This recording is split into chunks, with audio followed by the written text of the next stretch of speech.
तक पहुंचे थे। 76 साल का बूढ़ा मक्के में पहले आ गया था। ऐसी रीत निभाई है, ऐसी रीत निभाई है। मैंने अर्ज किया कि हुजूर के सहाबा का, हुजूर के अहले बैत का एहतराम हमने हुजूर के सहाबा से सीखा है। एक नाम ले दूं जिससे इब्लीस के माथे पे पसीना आता है, दुनिया उस नाम को उमर कहती है।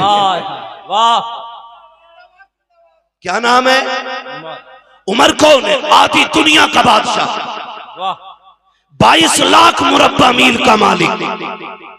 जिस दिन हुजूर की मसनद खिलाफत पे उमर बैठा, शेर भी वहीं खड़ा है, बकरी भी वहीं खड़ी है, एक घाट में पानी पी रहे, लोग हैरत में थे। ये तब्दीली कैसे आ गई? शेर बकरी को देख के छोड़ दे, हो ही नहीं सकता। कैसे? किसी ने कहा चुप हो जा, कुर्सी पे नबी का उमर बैठ गया है। तवज्जो ना, मैं बताने लगा हूं हमने कैसे इश्क सीखा है, कैसे अदब सीखा है। का कौन का उमर बैठ गया है। अब शेर में ताकत नहीं जो बकरी को घूर के देख भी ले। हम तो खुल के कहते हैं यार, खुल के कहते हैं। किसी राजे महाराजे की कहानी पढ़ के हमारी कहानी का अंदाजा ना लगाना। कोई मुगलिया हाकिम हमारा आइडियल नहीं है। अकबर को पढ़ के इस्लाम ना समझना। अगर इस्लाम समझना है तो नबी के उमर को पढ़ना पड़ेगा। वाह वाह, क्या कहने, पता चलेगा इस्लाम क्या, क्या कहने मुफ्ती साहब, फिर पता चलेगा इस्लाम क्या। एक जगह बकरी पानी पी रही है, उसी जगह शेर पानी पी रहा। 22 लाख मुरब्बा मील का मालिक। मैं अगर एक मोहल्ले का इलेक्शन जीत जाऊं, कलफ के कपड़े यूं कॉलर, जीता हुआ तो छोड़ो, जो दाएं बाएं गरम केतली की तरह घूमते हैं ना, उनके कपड़े चेंज हो जाते हैं। हलवे लोग, उनके कपड़े, पता नहीं है फला साहब के साथ रहता हूं, फला के साथ रहता हूं। ये कंडीशन है। उमर वो है जो किसी की वोट से हाकिम नहीं बना है, किसी की भीख से हाकिम नहीं बना है। उमर वो है जिसका इंतखाब अबू बकर ने किया है, जिसकी खिलाफत पे मुहर हैदर कर्रार ने लगाई है। वाह वाह वाह वाह। और छीनने का दावा करने वालों, माँ का दूध पिया है तो फिर खुल के बात सुनो। उमर वो है जो मस्जिद में बैठ के खुतबा दे रहा है, सामने शहजादे बैठे, अली भी मस्जिद में, हसनैन करीमैन खड़े हो गए। चाचा उमर उठो, ये मिंबर आपका नहीं है, मेरे नाना पाप का है। वाह, ये बात कौन कह रहा है? शहजादे। वो कह किससे रहे? आधी दुनिया के बादशाह से। उठ के खड़े हो गए, उठ के खड़े हो गए। पूरी जिंदगी झाड़ू लगाना तुम अपने यहाँ के नेता की बैठक में, और एक बार अपनी मर्जी की कह के देख रहे, कान पकड़ निकाले, एक वोट क्या दे दिया, अब्बा बना लिया। ये कह देता बंद। अदब इसे कहते हैं। मिंबर पे मस्जिद भरी है, उमर खुतबे के बीच में है। शहजादों ने कहा उठ के खड़े हो जाइए, ये मिंबर आपका नहीं है, ये मिंबर मेरे नाना जान का है। उठ के खड़े हो गए शहजादे, क्या हुक्म है? कहा कि मिंबर किसका है? कहा आपके नाना का। कि आप खादिम किसके हो? आपके नाना के। कहा ठीक है फिर बैठ जाइए। इतना कहा फिर उमर बैठे, और उसके बाद कहा था लोगों सुन लो, मुझे अली के बेटों ने बैठा दिया है, अब किसी की मां ने दूध नहीं पिलाया जो मिंबर से उठा। नारे तकबीर, नारे रिसालत, अज़मत अहले बैत, जिक्र शहीद आज़म, शान हजरत उमर। वाह वाह वाह वाह वाह। ये वो उमर है, आधी दुनिया का बादशाह उमर। वाह वाह। मैं बता रहा हूं इन्होंने हुजूर के सहाबा से प्यार कितना किया। क्या कहने है तवज्जो सारे लोगों की। शुक्र है अल्लाह ने सुन्नी बरेलवी बनाया है। हम सीना पीट के अली अली नहीं कहते, हम सीना खोल के अली अली कहा करते हैं। वाह वाह वाह वाह। है तवज्जो सारे लोगों की। मैं बताऊं सहाबा ने कैसे अदब किया इन शहजादों का, कैसे अदब किया। अबू बकर सिद्दीक मस्जिद से निकले, जब अबू बकर सिद्दीक मस्जिद से निकले ना, तो शहजादे को कंधे पे उठा लिया। किसी ने कहा अमीरुल मोमिनीन हो, और आप बच्चों को कंधे पे उठा रहे। फरमाने लगे सुने, मैंने इनको हुजूर के कंधे पे बैठे देखा है। जिनको हुजूर ने कंधे पे बैठाया उनको अबू बकर ने कंधे पे बैठाया। सहाबा ने एहतराम किया अहले बैत का। हम भी सहाबा के साथ अहले बैत का एहतराम करते हैं। और अहले बैत के साथ हुजूर के सहाबा का एहतराम करते। खुदारा सच्चे पक्के हुसैनी बनिए, वरना इतना लट फिरेगा कब्र में कोई बचाने वाला नसीब नहीं होगा। सीधी सी बात है, चापलूसी मुझे नहीं आती। पूरा दीन, खुदा की कसम मैं अक्सर कहा करता हूं कि इस्लाम तेरी नब्ज न डूबेगी हश्र तक, तेरी रगों में खून है ज़हरा के लाल का, तेरी रगों में खून है ज़हरा के लाल का। हुजूर के कंधों पे सवारी करने वाले, हुजूर की गोद में बैठने वाले, जिनको कमर पे बिठा के हुजूर ने सजदा लंबा किया, उतनी अजमतों वाला हुसैन, इतनी अजमत दुनिया क्या जाने। समझे जरा हुसैनियत क्या है और समझने की कोशिश करें। खाली हुसैन हमारे नहीं, हसन भी हमारे हैं। हम खाली या हुसैन नहीं कहते, हम या हसन भी कहते हैं। वाह वाह, हसन भी हमारे हैं और जिनके हैं वही बोले, बाकी उठ लें। नजराने की भी फिक्र नहीं है, उल्टे पैसे दे के चला जाऊंगा। हाँ, दोनों नारे लगने चाहिए, या हसन या हसन, या हसन, या हुसैन, और जोर से या हसन। या हुसैन। सलामत रहे। वाह। हम हसन वाले भी हैं और हुसैन वाले भी। वाह, हुसैन वाले भी हैं। किताब सीधी पढ़ा करो, आदि नहीं। जितनी फजीलत में रिवायत है इमाम हुसैन की, वो सारी इमाम हसन के साथ है। वाह, हसन को छोड़ के, हसन को छोड़ के कोई रिवायत नहीं है, कोई रिवायत नहीं है। नबी जब भी जिक्र करते हैं तो पहले बड़े का नाम लेते हैं, वाह, फिर छोटे का लेते हैं। है तवज्जो सारे लोगों की। कुश्ती हो रही, दोनों की कुश्ती। हुजूर कह रहे हैं, हसन पकड़ो हुसैन की गर्दन, कमर में हाथ डालो, बाजू पकड़ो, इधर से पटको। पर्दे से सैयदा कायनात कहती है, अब्बा जी हसन बड़ा है, हुसैन छोटा है। आप भी बड़े के साथ हो गए, आपको तो बच्चे के साथ होना चाहिए था। हुजूर के जुमले का, फातिमा सबर कर, अगर मैं हसन को दाव बता रहा हूं तो हुसैन भी अकेला नहीं है। कहा फिर, कहा मैं हसन को बता रहा हूं, हुसैन को मेरा जिब्रील बता रहा है। हाय हाय हाय, वाह वाह वाह वाह वाह, क्या कहने। वाह, अज़मतें देखे, इनकी शान देखे। वाह, किस ज़बान से हो बयाने इज़्ज़ो शान अहले बैत, मदह खाने मुस्तफा के, मदह खाने अहले बैत, बेइजाजत जिनके घर जिब्रील भी आते नहीं। कद्र वाले जानते हैं कद्र शान अहले बैत, अपना सौदा बेचकर बाजार सूना कर गए।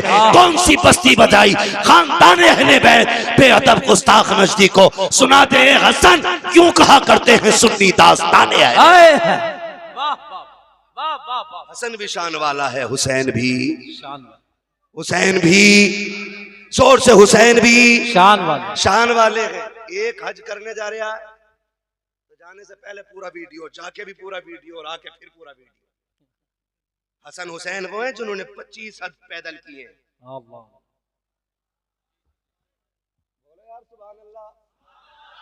हाँ, 25 हज।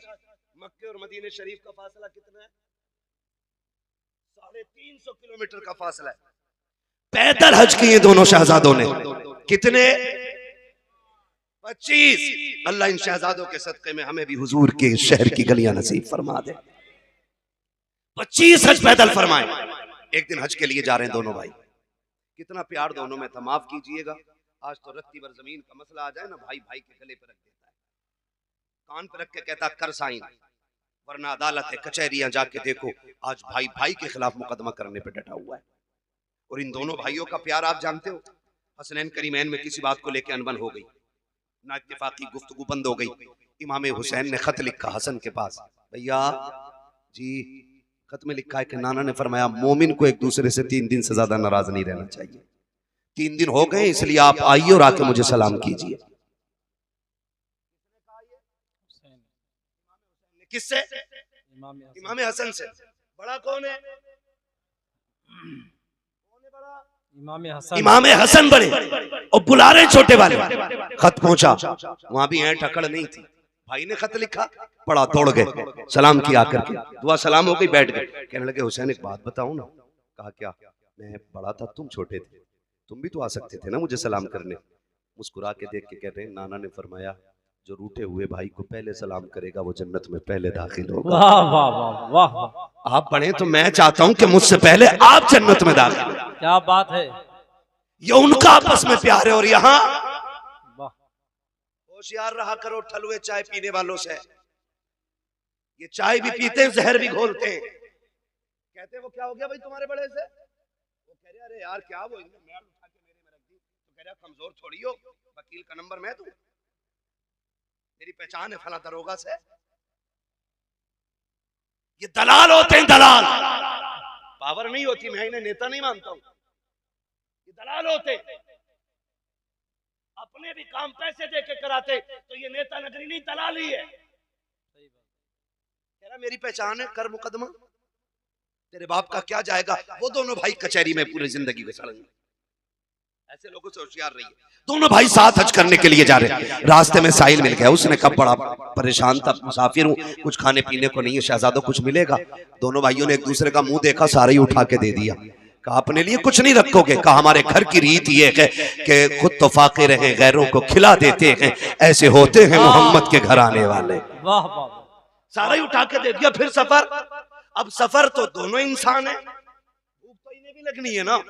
जब भूख लगी तो कहते हैं हसन, इमाम हसन से कहते हैं हुसैन भैया, नहीं नहीं नुकसान देगी बाबा। कहा भैया भूख लगी है। कहा आगे चलो देखते। एक पुरानी झोपड़ी दिखाई दी। इमाम हसन कहते हैं हुसैन, कहा जी भैया। कहा अंदर जाके देखो कोई है क्या। अंदर गए, एक बूढ़ी निकली। माई? कहा हाँ। कहा कुछ है? कहा क्यों? कहा कि हम परदेसी है, भूख लगी है, कुछ दे दो। उसने कहा बस एक प्याला दूध है। कहो तो ला दूं? फरमाया ले आइए। प्याला आया ना, इमाम हुसैन ने उठाया, कहा पहले हसन आप पियो, आप बड़े हो, पहले हक आपका है। पहले इमाम हसन को इमाम हुसैन ने आधा प्याला पिया। आधा प्याला पी के आधा उन्होंने इमाम हुसैन को दे दिया।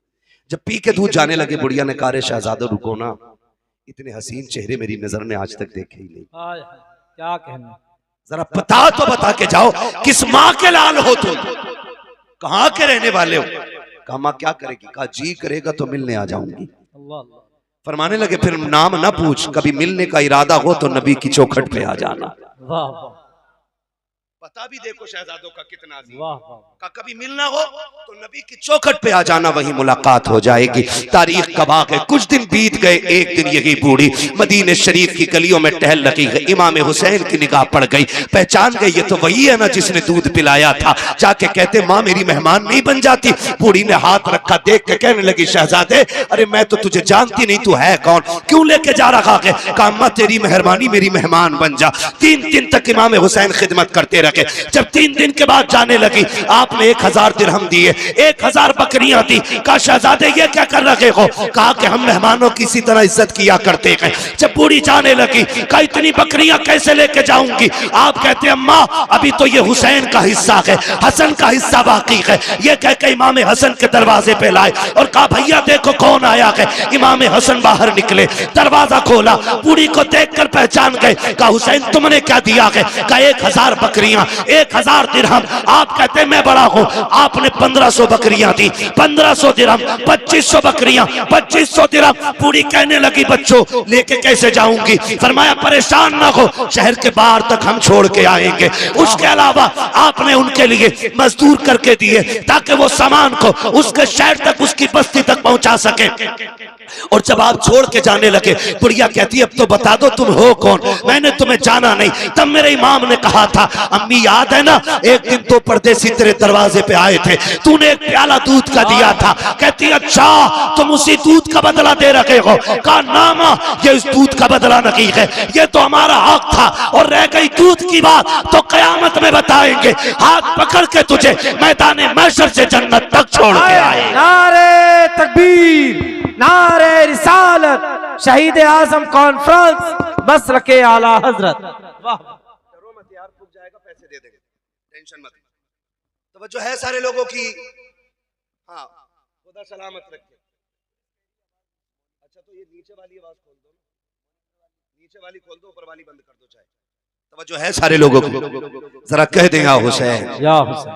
कौन देता के देने को मुंह चाहिए, देने वाला है सच्चा, जोर से देने वाला है सच्चा, देने वाला है सच्चा। हमारा नबी उसी नाना के नवासे हैं। इनकी सखावत पे बात करें तो बड़ा वक्त गुजर जाएगा। उससे सखी कौन होगा जिसने 6 माह का असगर दे दिया? उससे बड़ा सखी कौन होगा जिसने 18 साल का अकबर दे दिया हो? उससे बड़ा सखी ला के दिखाओ जिसने कुल कायनात दीन के लिए लुटा दी हो। माफ कीजिएगा, आज 10 मुहर्रम को हमने ना एक त्यौहार बना रखा है। मेले लगते, मेले तमाशे होते, बहन बेटियां बेपर्दा निकल रही है। गैरत नहीं आती हमारे मर जाने के लिए? क्या ये संबल का जो तमाशा भी हुआ है, जो पूरी दुनिया जिस पे थूक रही है, क्या ये कम था? कब आंखें खुलेंगी हमारी?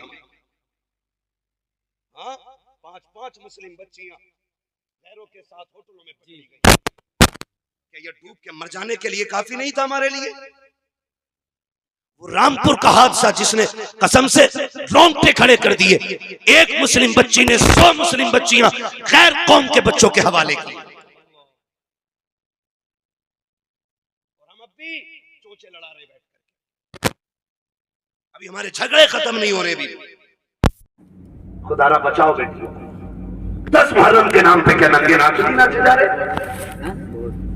कभी मेहंदी के नाम पे, कभी न्याज के नाम पे, चोरी के नाम पे, कभी धागे के नाम पे, कभी चढ़ावे के नाम पे।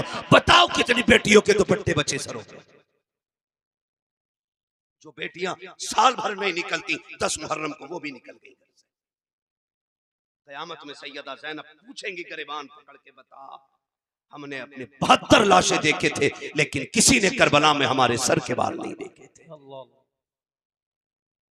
होश है कुछ हमें? वो ख्याल करो, खुदारा 10 मुहर्रम को तमाशे का दिन ना बनाओ, अपनी ज़ानी अय्याशी का दिन ना बनाना, वरना कयामत में हुसैन को मुंह दिखाने के लायक नहीं बचे। गलत नहीं कह रहा हूं, ये वो कड़वी सच्चाई है जिसने कौम का बेड़ा गर्क करके रख दिया है। आ तुझे बताऊं हुसैन कौन है? सारे शहीद हो गए, एक एक लाश मेरा इमाम उठा के लाया, 71 लाश उठाई है, अपने खेमे के अंदर आए, बैठे हुए सैयदा ज़ैनब आई, बहन लगती है, बहन है हुसैन की। कौन है बहन? करबला में 2 किरदार हैं, एक किरदार को हुसैनी कहा जाता है, दूसरे किरदार को ज़ैनबी कहा जाता है।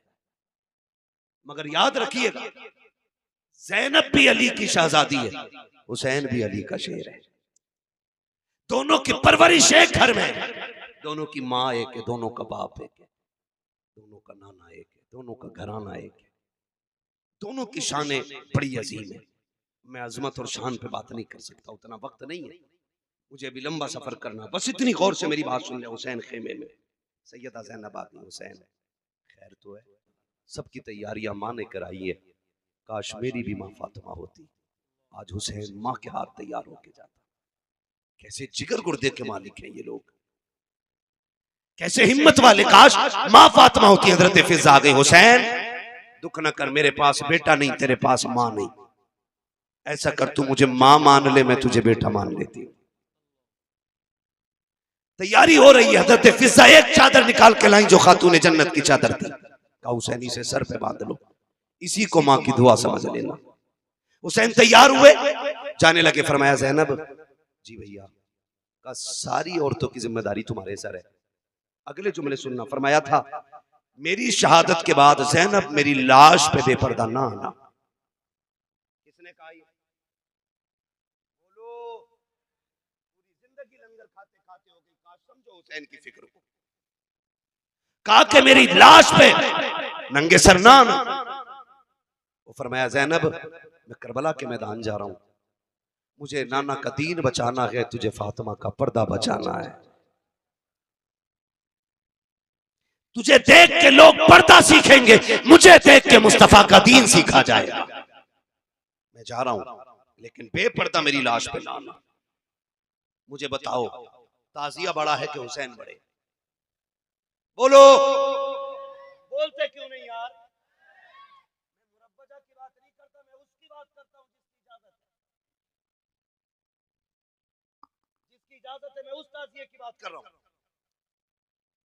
यानी कि मेरे इमाम के रोजे का नक्शा बनाओ, तो नक्शे से रोजे के जात बड़ी है। बता, तेरा रिश्ता बड़ा है या हुसैन का ज़ैनब से रिश्ता बड़ा? बोलो, बोलते रहिए ताकि समझ में आए। मैं जानता हूं मैं कड़वा बोल रहा हूं, लेकिन मिजाज ही ऐसा मेरा, क्या करूं। मेरे बदन से ये कड़वाहट नहीं जाती, क्योंकि ना मैं चापलोसों में रहा हूं और ना मुझे चापलोसी आती है। मिजाज ऐसा है, इतना कड़वा बोल के जाऊं ताकि कब्र तक नहीं, आखिरी सांस तक तुम्हें मेरी एक एक बात याद रहनी चाहिए। बताओ कि ज़ैनब का ज़्यादा है। किसका? ज़ैनब। हजरत ज़ैनब का। हुसैन कह रहे हैं आना मत। हुसैन कह रहे बहन मेरी लाश पे घोड़े भी दौड़े ना तुम्हें पर्दा नहीं छोड़ना, अल्लाह। लाशों के टुकड़े हो जाए तुम्हें पर्दा नहीं छोड़ना है। ये अहद मेरा इमाम अपनी बहन से ले रहा है। चलने लगे ना तो कहती है हुसैन जरा आओ ना मैं तुम्हें चूम लूं। हर दिन ज़ैनब हुसैन के हाथ चूमती थी। आज हुसैन बड़े, बहन ने भाई का सीना चूमा। और हुसैन जब भी चूमते थे बहन की पेशानी चूमते थे। आज जब रुखसत हुए तो कलाई चूमी। हुसैन कहते हैं ज़ैनब आज तक तुमने कभी सीना नहीं चूमा, आज क्यों चूमा? फिर आप कहती हैं फिर आपने भी तो कभी मेरी कलाई नहीं चूमी, आज क्यों चूमी? बात बड़े दर्द की है। रिश्ते निभाना सीखो यार, निभाना सीखो। मेरा हुसैन कहता ज़ैनब मैंने कलाई इसलिए चूमी है कि मेरी शहादत के बाद इन्हीं हाथों में रस्सियां बांधी जाएंगी और इतनी सख्त बंदी होंगी कि वो खून छलक आएगा। हुसैन उस वक्त मक्तल में होगा, हुसैन उस वक्त शहीद हो चुका होगा। इसलिए पहले पहले उन कलाइयों को चूम रहा हूं जिन कलाइयों पे दीन की जिम्मेदारी रह जाएगी। कहा तुमने सीना क्यों चूमा? का हुसैन मैं जानती हूं कि तेरी शहादत के बाद मुझे पर्दा नहीं छोड़ना है, तेरे सीने पे घोड़े दौड़ेंगे, मैं पर्दा छोड़ के बाहर नहीं आऊंगी। हुसैन मैं पहले पहले तेरा सीना चूम रही। जब बहन को रुखसत किया हुसैन ने कहा जाओ अब तुम्हारा खुदा हाफिज है। जिस घोड़े पे मेरा हुसैन बैठा मुर्रिखीन ने लिखा उस घोड़े का नाम मुर्तजिज था। क्या नाम था? मुर्तजिज वो घोड़ा है जो यमन के बादशाह ने मेरे हुजूर को तोहफे में दिया था और हुजूर ने वो घोड़ा हजरत अली को तोहफे में दिया था और फिर हजरत अली की मीरास तकसीम हुई तो फिर ये घोड़ा इमाम हुसैन के हिस्से में आया। इस घोड़े की खासियत ये थी जब इस पे मेरा इमाम बैठता था तो ये हवा से बातें करने लगता था। लोग कहते ये कैसे हो सकता है? मैंने कहा तुझे पता है हलीमा की बीमार ऊंटनी पे मेरा नबी बैठता है तो वो हवा से ज्यादा तेज चलती है। फिर मुर्तजिस पे तो मेरा हुसैन बैठा करता था। हाँ वो ऊंटनी इसलिए तेज चलती थी क्योंकि उसके ऊपर नबियों का इमाम बैठा है और मुर्तजिस इसलिए दौड़ता था, ये कहता था मेरा नसीब देखो मेरे ऊपर वो बैठा है जो नबियों के इमाम के कंधे पे बैठा है। वाह वाह वाह वाह वाह, सुभान अल्लाह, मेरे ऊपर वो बैठा, क्या कहने, कंधे के ऊपर बैठा रहा है। आज वो मेरे ऊपर बैठा, ये मुर्तजिस की आदत थी। लेकिन आज जब मेरा इमाम आया ना मुर्तजिस पे बैठे। कोई भी हो परदेश जाते हो ना अपनों की आंख में आंसू होते। मैं हर बंदे से बात करना चाहता हूँ। करबला कोई किस्सा नहीं है, गढ़ी हुई कहानी नहीं है। करबला लहू से वो लिखी हुई कहानी है कि जिसकी मोहब्बत में क़यामत तक भी रोया जाए तो उनकी कुर्बानियों का बदला नहीं हो सकता है। कान खोल के एक एक बंदा सुन ले। कोई जितनी चाहे नहीं तहकीक लेकर के आ जाए, हमारे लिए आला हजरत की तहकीक काफी है। हमारे इमाम ने लिखा कि 3 दिन के भूखे प्यासे शहीद हुए तो हम किसी की ये तहकीक मानेंगे नहीं कि वो गुस्ल करके करबला में गए थे। ये भी बोला लोगों ने जी। अभी इसमें भी तबसरे चल रहे हैं। मैं कहता हूं करबला को समझिए। एक साहब तो ये कह रहे बस इतना कहो कि करबला में दर्द के साथ शहीद हो गए, बात खत्म कर दो। मैंने खुल के कहा था तेरे बाप का एक्सीडेंट हो जाए तो तेरी सास पुश्ते बताती हैं एक्सीडेंट हुआ तो सर दीवार में पहले लगा था, बाद में कोनी लगी थी, फिर घुटना लगा, फिर नाक लगी, फिर दांत निकले, फिर जब सीधा किया तो सीना फटा हुआ था। मैंने कहा तेरा हादसे में मरता है तो तू उसकी बातें ऐसे बताता है। हुसैन ने तो एक एक गिन के दीन के लिए दिया है और हंस हंस के दिया है, मुस्कुरा के दिया है। हम उनकी शहादत बयान करते हैं तो कलेजों में पानी क्यों हो जाया करता है। सुन जरा मेरा इमाम करबला के मैदान में जा रहा है, मुर्तजिस के ऊपर हुसैन सवार हुआ है। आपने जल्दी से लगाम खींची है क्योंकि देख रहे थे उम्मे रुबाब शहरबानो, उम्मे लैला, ये सारी खवातीन दरवाजे पे है। शहरबानो भी पर्दे की ओर से देख रही है। हुसैन ये चाहते थे जल्दी कर मुर्तजिस, कहीं ऐसा ना हो सब्र के बंधन टूट जाएं, लोगों की चीखें निकल जाएं। जितना जल्दी हो सके मुझे इनके बीच से करबला के मैदान में ले चल। आपने जैसी एड़ लगाई है घोड़ा आगे नहीं बढ़ा है, 1 नहीं 2 नहीं, यहां तक लिखा गया है कि 13 मर्तबा मेरे हुसैन ने घोड़े को एड़ लगाई, लेकिन आगे नहीं बढ़ा, जब आगे नहीं गया था मेरे इमाम ने कहा था मुर्तजिज हम जानते हैं कि तूने भी 3 दिन से पानी नहीं पिया है, लेकिन सुन हम करीम इब्ने करीम हैं, किसी पर ज्यादती नहीं करते हैं, जा तेरी मर्जी है। हुसैन तुझे इजाजत देता है, चाहे तो नहरे फुरात जाके प्यास बुझा ले, चाहे तो कूफा चला जा, चाहे तो शहर मदीना चला जा, चाहे तो मक्का लौट जा, तेरी मर्जी है। ये कह के जैसी आपने जीन से पैर निकाला के मुर्तजिज की आंख में आंसू आ गए, वो कुछ कहना चाहता था लेकिन ना कह सका। गोया उसने दुआ मांगी, अल्लाह मुझे बोलने की ताकत दे दे, अगर आज भी मैं ना बोला कयामत तक के लिए रुसवा हो जाऊंगा। अल्लाह ने उस मुर्तजिज को कुव्वत गोयाई अता की। लोग कहते हैं घोड़ा कैसे बोल सकता है, मैं कहता हूं अगर असहाबे कहफ के कुत्ता बातें कर सकता है तो हुसैन का घोड़ा बातें क्यों नहीं कर सकता। नारे तकबीर, नारे रिसालत, जिक्र शहीद आजम, मसलके आला हजरत। वाह, जो है सारे लोगों की। चलूं थोड़ा सा आगे, जरा कहते हैं या हुसैन, और जोर से या हुसैन, या हुसैन। भाई थोड़ा रहम करो यार, नीचे वाले तो खोल दो कम से कम। तो जो है सारे लोगों की, और जोर से है। नहीं नहीं आप न डरिएगा, अभी तक किसी सुभान अल्लाह कहने वाले को पुलिस ने नहीं पकड़ा और ना कोई सुभान अल्लाह कहने की वजह से मरा है। और जिसने जोर से या रसूलुल्लाह कहा उसका बिजली का बिल ज्यादा थोड़ी आया है। बोल क्यों नहीं रहे, जरा बोलो या हुसैन, या हुसैन। हाँ तो जो है ना सारे लोगों, बहुत गौर से सुनिएगा। हुसैन मुर्तजिज घोड़े पे सवार है, कह रहे तेरी मर्जी है, चाहे नहरे फुरात चला जा, चाहे जाके पानी पी ले, प्यास बुझा ले। ये कह के जब पैर निकालने लगे ना मुर्तजिज को अल्लाह ने कुव्वत गोयाई अता की। उसने कहा हुसैन तू आका है, मैं नौकर हूं, और नौकरों को ये ताने नहीं दिए जाते। फिर चलता क्यों नहीं? कहा मेरी मजबूरी बन गई है। कहा कौन सी मजबूरी है? कहा मेरी मजबूरी ये है हुसैन मुझे प्यास का ताना न दे। किसने कहा कि मुझे प्यास का एहसास है? मुझे पता है सुबह से 71 लाशें